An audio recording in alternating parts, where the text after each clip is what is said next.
Commissioner Turnbull Sanders, question? Yes, I'm just going to restrict my comments to a few of the things that were mentioned today in the audience on a general matter, as I understand that we can't discuss the agenda item that has been withdrawn today. I appreciated the testimony from Ms. Angela Mooney Darcy of the Sacred Places Institute. And one of the things that she mentioned was the governor's Executive Order B-1011, which I looked up and was signed in 2011. And it addresses the interaction between various state agencies and departments and Native nations.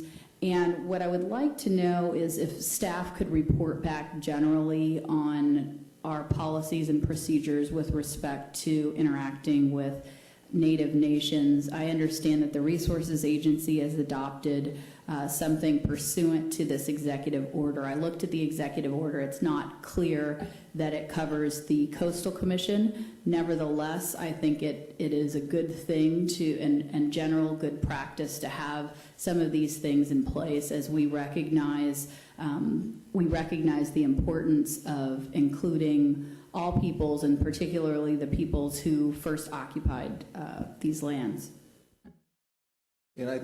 And through the chair, I think in my experience with these issues, a lot of these the Native American issues are dealt with at the CEQA level at that process, and the consultations occur at that point, and then in many cases it's brought to us, and then we have to do additional outreach. I think our agency really does need to develop some real, more definitive tribal consultation procedures.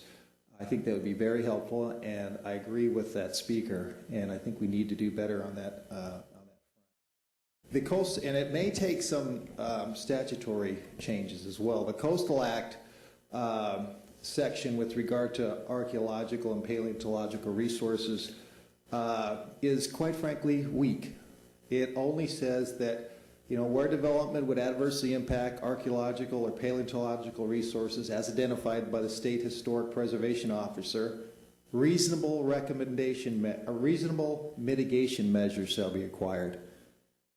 That is, I don't think that's adequate to protect some of these cultural resources, particularly as it relates now to the sacred sites, which is is the legislation that was more recently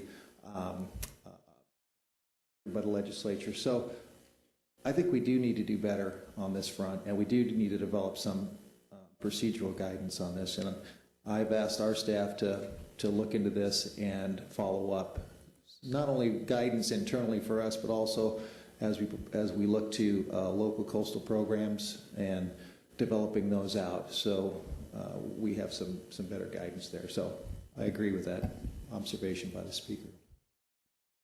Could we, Jack, thank you for that. I appreciate it. And I agree with your comments. Is there a way that we could have some sort of report? We often have reports and those get kind of buried in the work that we have to do because of our limited budget and structure of the commission. But is there a way that we could have a report back? And I really want to try and see if we can prioritize this so it doesn't end up being just another report and we actually have something in place, something tangible that we can work with. Yes, we can work on those procedures and bring them back in a report to the commission, a briefing to the commission. It's going to take some time, and so we can do some research into this and have our statewide unit look into our statewide planning unit, develop these and present maybe a white paper for discussion for the commission and some recommended procedures. A lot of this work has been done through the Office of Planning and Research, so we would build off of those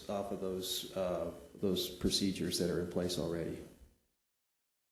And Ms. Darcy is here today, so maybe that might be a good first starting We have point. Ms. Darcy's contact I'm sure information. you know her, right? Thank you very much. Thank you. I will just announce that we will also take public comment for up to a half hour at the end of our regularly scheduled agenda for today. For those of you who we didn't have the opportunity to hear from at this point, we will have public comment at the end of the meeting as well. And with that, we'll come back to our staff, and we're on to